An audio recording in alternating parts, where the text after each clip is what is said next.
Hello everyone and welcome back to another video. I hope you're well. I just wanted to show off my new office. You might notice it behind me, I've got a much better background. You know, this is all real and absolutely love this space now. Before, my office used to be dark, dingy. It wasn't very organised. I tried to make it organised, but it wasn't working. And since I'm going through this stage of like pain and I'm not able to do what I normally do, or as much anyway, I thought, you know what, I think it's time now to actually put some money and time into the space and make it work. And what can I say, it's a lovely space to be, so I've done it to what I like personally. It doesn't matter what anyone else likes. It might be a sort of a style that's going with a lot of people now, but for me it's just personal taste. And you know, I like oak, I like dark things, I like, you know, some of the vintage stuff as well. I've always liked it, and I've just got a perfect setup now. You know, I've got my MacBook Pro over here. I was going to use a desktop setup, but now basically what I do is once I get home from a shoot, or you know, when I've been out on trips and stuff, I connect my laptop up to my monitor and the rest of my system, and then I've got everything. I don't need to transfer things between computers, and it just makes it for a nice smooth transition, and it's very, very powerful. I love this machine. Yeah, I'll try and find out. I always forget what one it is. It's the base model anyway of the 2014 MacBook Pro. 14 inch. Yeah, it's the M1 Pro, 16 gigs of RAM, plenty for me. And just the standard hard drive that's in it. I don't know what it is, I think it's 256 or 512, whatever it is. But I use external hard drives anyway to store my photos on. But I won't go too much into the space. I mean, I won't go too much into that side of things. Yeah, we can always talk about that in another video, but it's just so nice. It's so inviting, it smells nice, it's light. I repainted all the walls just pure ceiling white, matte white. The reason why I went for white is it's quite a dark space. It doesn't get a huge amount of light, and I know that, you know, white in various lighting conditions can look grey, can look dark. So I wanted to maximise the amount of light that comes in here and for it to bounce around the room. And I knew I was going to put dark things on the wall. You know, I've got dark shelving, I've got a lot of things that are up. I will zoom in on it a little bit so you can see a bit more. I've also got a display thing. What was it? You know, it's not a corkboard, but it's got a, what are they called? Anyway, I've got a board up on the wall, and what I'm using this for is, also I've got Thomas Heaton's calendar right there. I decided to start supporting other photographers, so I bought his book. His calendar. I'm going to buy his book next year, and I'm going to buy Alistair Ben's book as well, Expressive Photography, next year. Just to support other photographers and also get a bit of inspiration, you know, and I'm also going to work on a book as well. But yeah, great little area, and I do test prints, so I've got them. I might not do them A4 size, I might do them a little bit smaller next time. But I've got them up there, and I just can look at them for a bit of time, instead of them being on the computer on the hard drive. This way I can look at them and go, you know what, I think I need to make these subtle adjustments to my image, or I'm not really a fan of how I process that image. But seeing it up on the wall as a finished product versus seeing it on the computer is two different things. And yeah, like this one of the groins here, I'm not too sure about the magenta tone to it near the groins. Yeah, I'm still trying to think that one out. But yeah, it allows me time to process my work and everything. I've also got a permanent video setup, really, which is going to be my M50. Now, I said in my videos we're going to go to 4K, but I think that's probably more likely going to be for on location. You know, it's just nice and easy, but at home it's just nice. And this M50, I was going to convert it to infrared, but it's perfect little video camera for just the home use. Yeah, and you know, I can control the lighting here. I'm shooting in manual, everything's easy. I've got like a little light panel just here, so I can just add a little bit of fill, adding a bit of ambient lighting using that orange the old filament like type bulb in that lamp. just to give it a bit of warmth behind me, a bit of separation, some layers. But yeah, and then just using the natural light from the open window here with the blinds, where I can actually sort of, if I adjust the blinds, you can sort of see how I can adjust the lighting in the room, and yeah, it's quite nice, and I quite like using natural light wherever I can.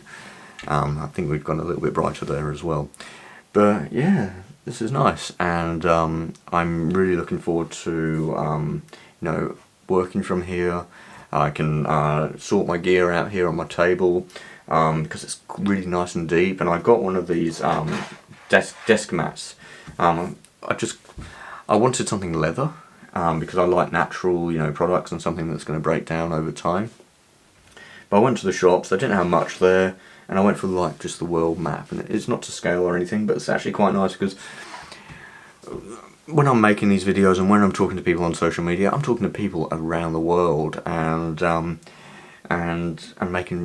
people are viewing this from around the world, and this just makes me realise, just puts things into perspective of just where people are, and just how small this planet is, really, without being too philosophical. I struggle with words sometimes, but yeah. Also, I've got some new gear, so I'll go into more depth in the future on it in other videos, but I'll show you some of it. So I've been really wanting to get in my film photography. We went on location to up north to Sapanties and stuff, and I used my film camera, my Canon 3000N. It's up here. Also, I've got my old cameras and stuff up there, cameras I've used, and cameras I've bought that are no longer in use, and I just put them up there, and it's a nice little display piece. But yeah, so the Canon 3000N, it's a nice little film camera. I paid £5 for it in the UK when I bought it off eBay there, and it was my first camera when I was 12. But I wanted something with a bit more professional, a bit more features on it. And then I was just looking at other cameras. I was looking at Canon, I was looking at film Nikons, I was looking at large format, medium format, and then I went to this guy called Huan. His name on Gumtree and I think eBay is Carl.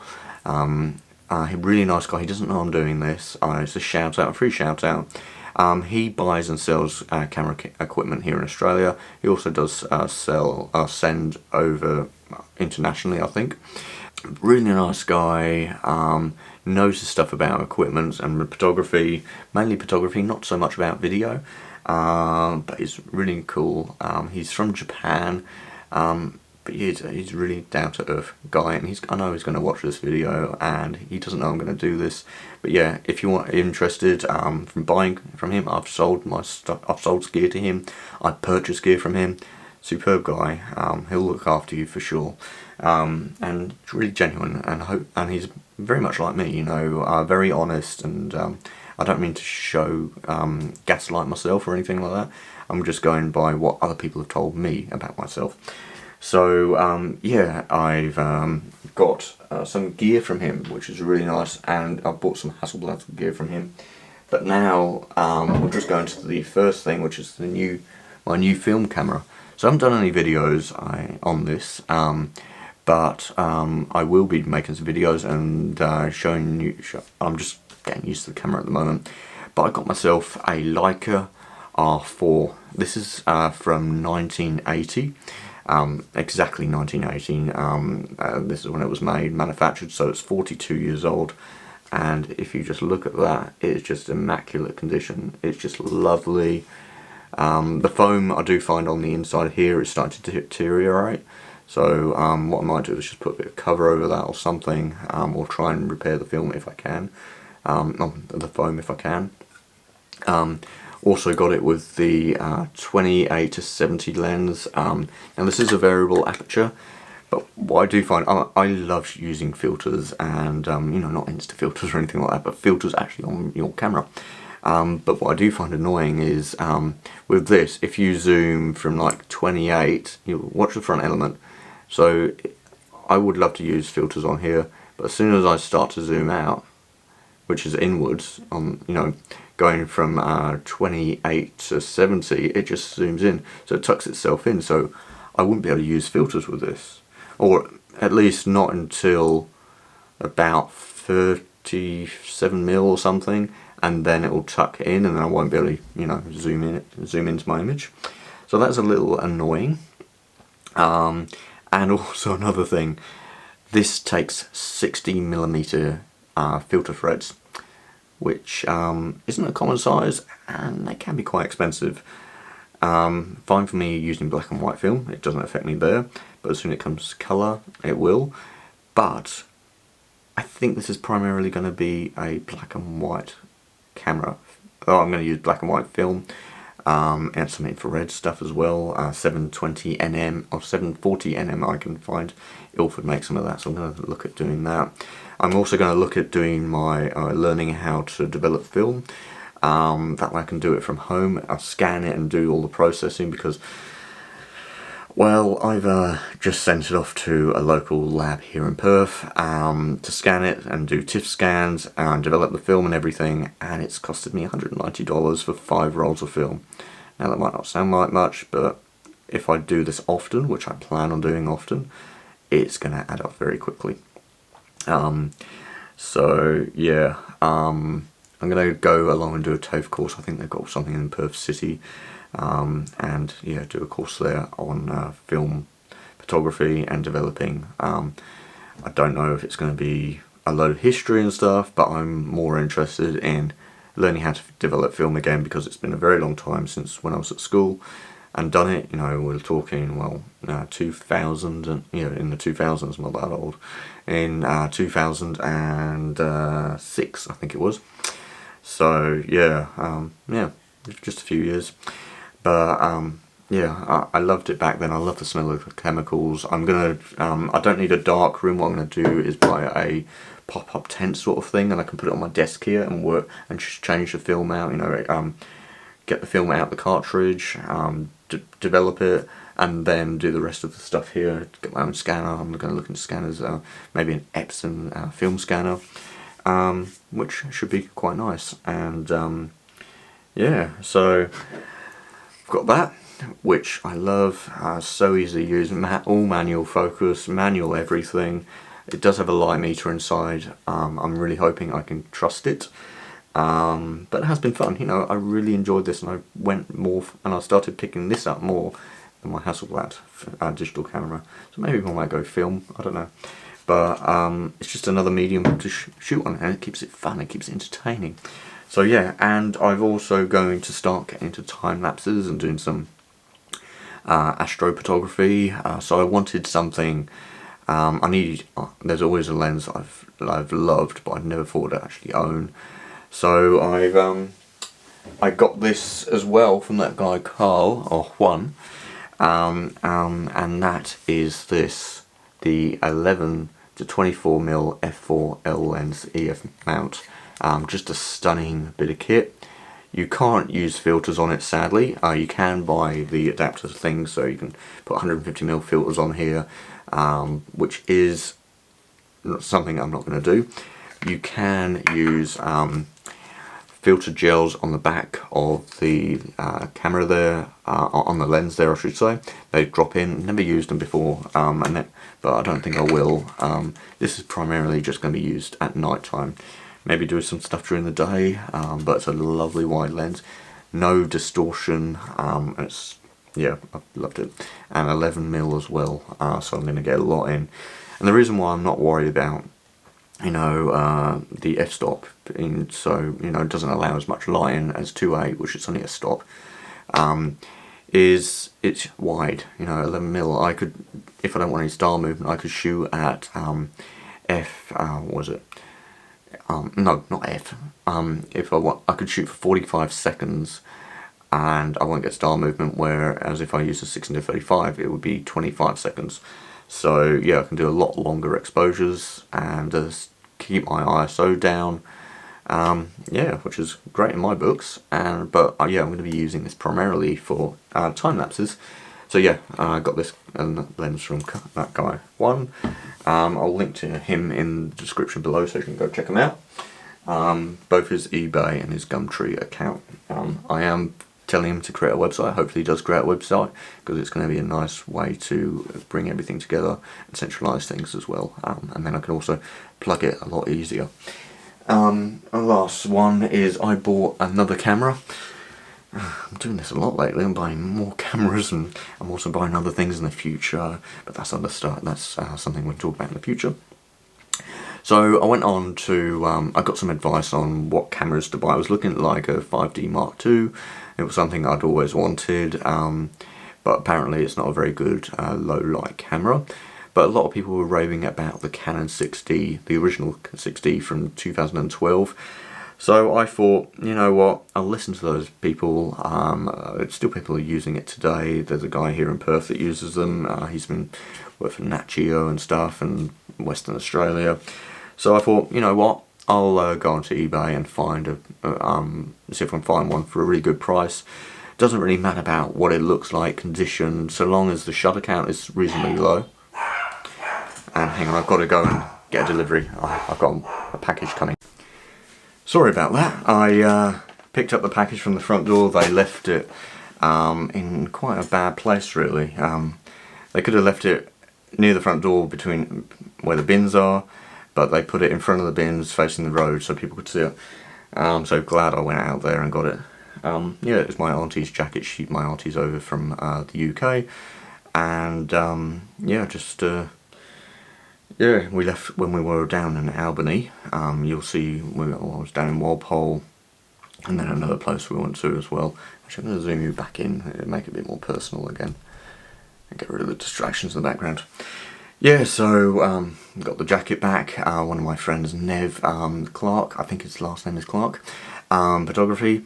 I asked him, would you mind sending it back, because the place where we were staying, it was going to be so much of a faff to try and get the jacket back, and it could take a couple of weeks to get everything. And I asked him, and he's sent that through to me, and he said he's doesn't want me to worry about paying him back for it, but I'm going to pay him back for it. You know, like that kind of gesture you can't not reward and not, you know, use. So yeah, I'm going to treat him to a beer and some food somewhere when I go back down to Albany, most likely in summer. But anyway, now my auntie's jacket is back, and they're actually over east at the moment in Sydney. I'll go back to the camera. So yeah, the camera of choice, I went for the Canon 6D, went on eBay.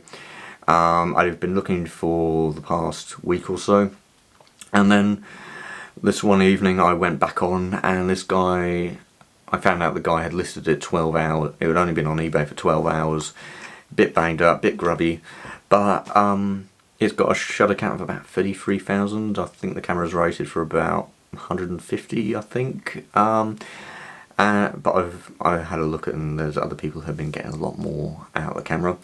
400,000, 500,000, so it doesn't really matter what the shutter rating is, you know, so long as you look after the camera, it'll look after you. So yeah, I got myself the Canon 6D Mark II, and as you can see, it's not too bad. I've got my little Pro Media Gear bracket on there for the tripod. There are a few marks on the bottom of it, and there's hair inside of here. Now all I can suspect is that this had broken one day. Feels a bit, yeah, it feels a bit more like a glass. I'd say it's plastic, but it feels like glass to me. I don't know.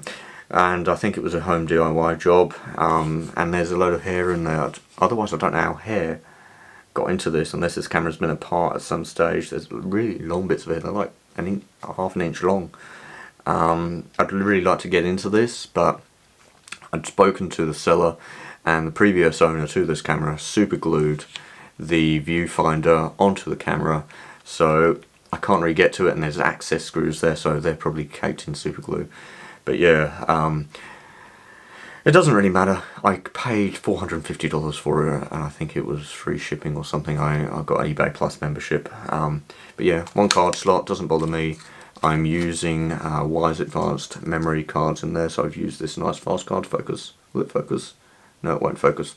Anyway, so I'm using a Wise Advanced 128 gig card.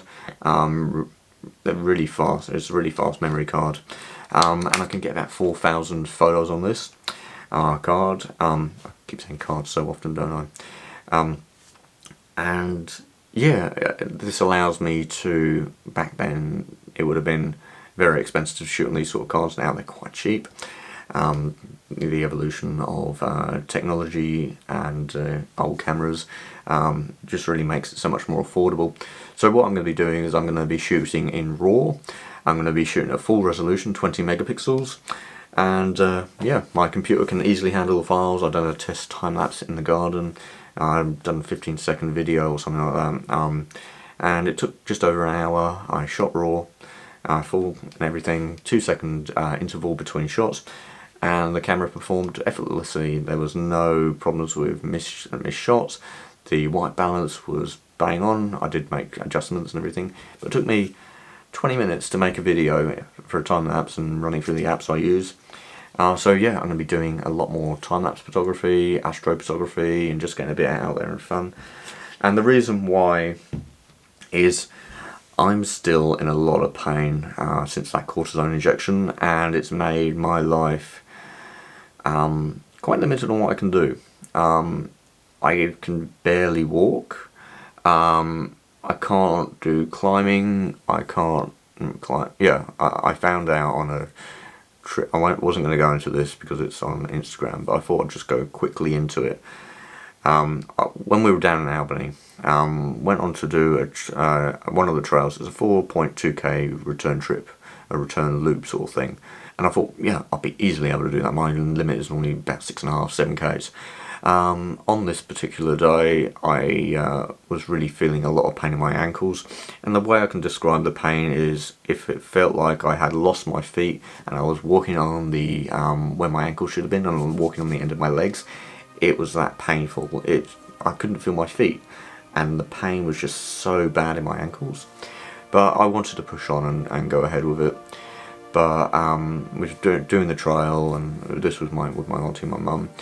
And I didn't have any camera gear with me. I just took my f-stop bag and loaded it up with supplies and stuff. It weighed about 6 kilos. So it wasn't heavy compared to what I'm used to. I'm normally used to about 22 kilos, so yeah.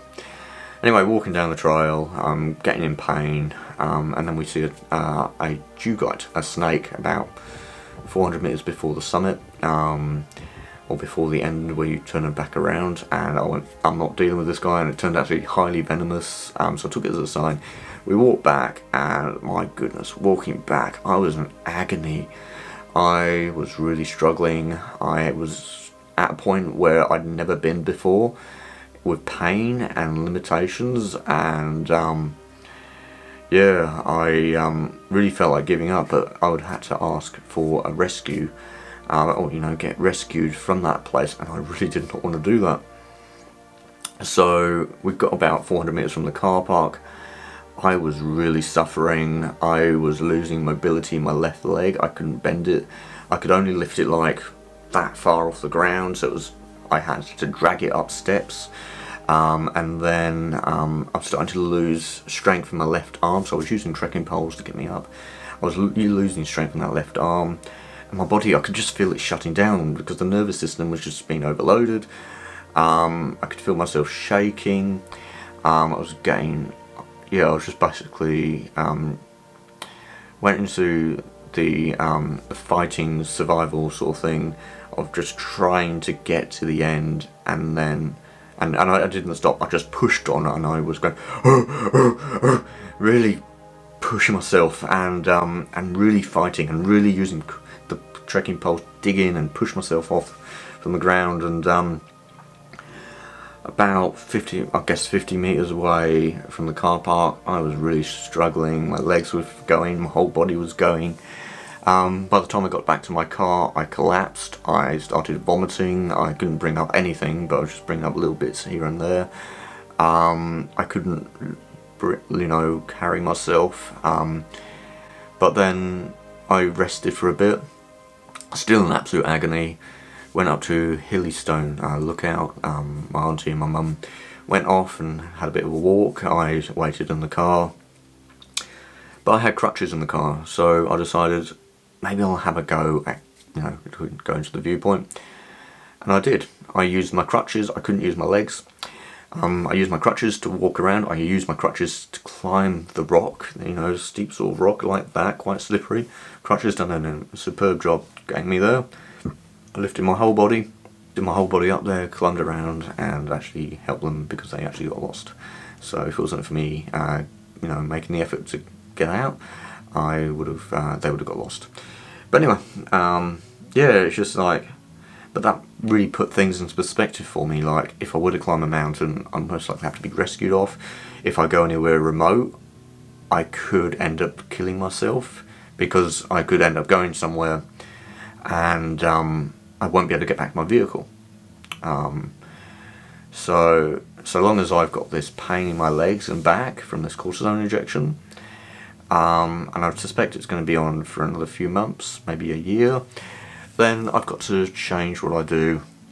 So that's the reason for, you know, getting into this sort of stuff, doing some time lapses. It still gets me out.